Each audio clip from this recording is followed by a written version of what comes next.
एक सिलबट्टे पर चटनी पीसने की बात का बहुत ही हा हुल्ला मच रखा है।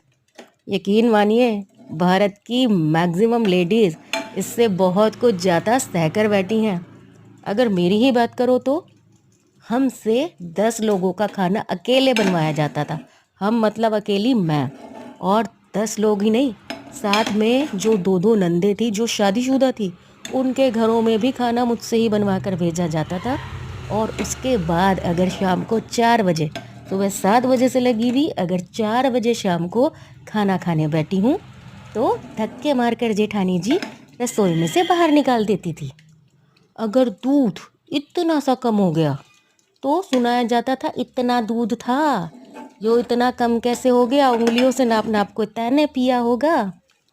हमारे मायके से आई हुई सारी चीज़ें नंद और जेठानी को पकड़ा दी जाती थी, और चाहे हमारे पिताजी और भाई जी ने मेहनत करके कमाई हो, कोई हमारी भाभी के मायके से आई हुई चीज़ें नहीं होती थी।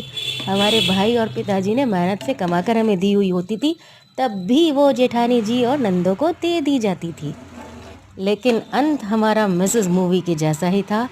हम भी उस ट्रॉमा को, उस भूख को, उस बेइज्जती को छोड़कर घर आ गए थे, और आज सच में खुद कमा रहे हैं और भर पेट खाना खा रहे हैं।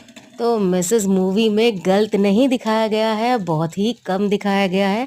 ये तो केवल ट्रेलर है महिलाओं की सफरिंग्स का।